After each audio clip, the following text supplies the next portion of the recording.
Okay, here's my setup for how I do my knotless braids. It's pretty similar to how I do the setup for the feed-in braids, but not quite. So this is going to be the size of my knotless box braid. And I'm going to break these down into about roughly 6 or 7 pieces. Now the first 3 pieces are going to be the same size. The first 3 pieces are going to be about this size. And all 3 of these are going to be the same size, the first 3. And now I'm going to make 3 more. Now the last 3 are going to be about half the size of the first 3.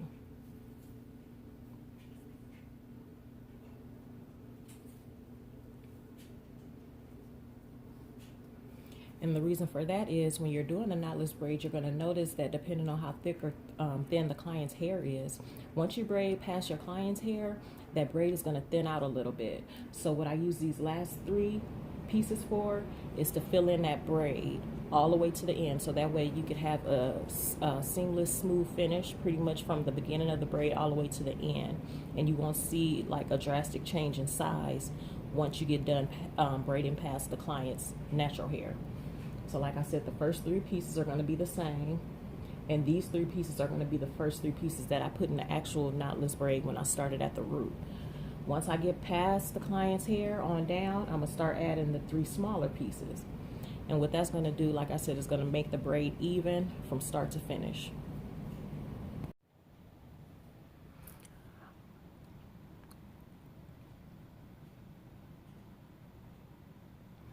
Okay, so when I do my knotless braid, like I said about the setup, it's similar to how I do the feed-in braids, but not exactly.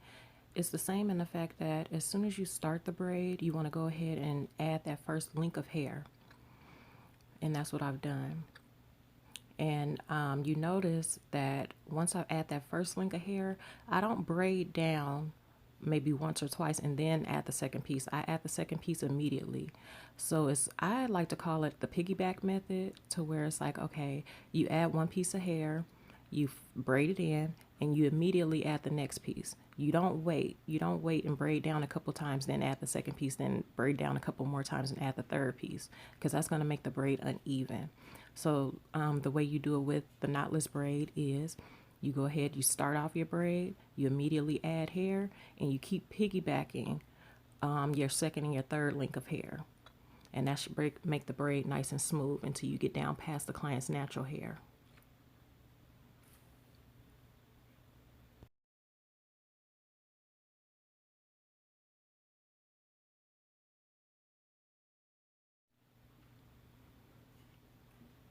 Now soon I'm going to be getting ready to add the last 3 pieces of hair that I mentioned before, because I'm almost to the end of my client's natural hair.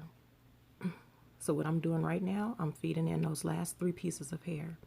And depending on the thickness or the thinness of the braid, I might not have to add all 3 pieces. I might just need to add 1, or I might need to add 2 or 3.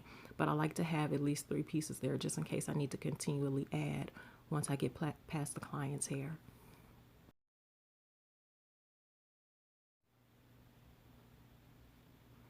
This is just another angle of me showing you how I add the hair in. And I'm going to go ahead and keep this video in real time because I want you guys to be able to see what I'm doing in real time. So like I said before, I'm doing the piggyback method, to where as soon as I fold that link of hair, I'll go ahead and I add the next one right there on top of it.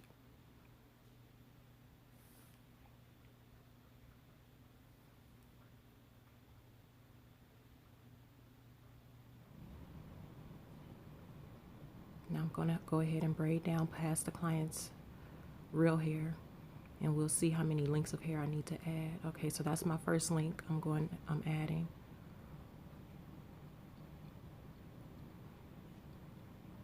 And that's just to keep continuity within the braid. I'm making some adjustments now, because like I said, I want to keep each link nice and smooth and even.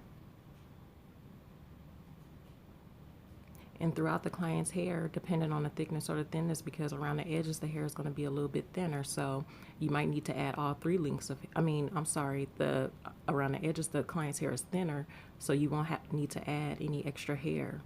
But once you get up in the top of the client's hair where the client's hair is thick, once you get past the natural hair, you're going to have to start adding some hair to that box braid to keep it smooth from start to finish.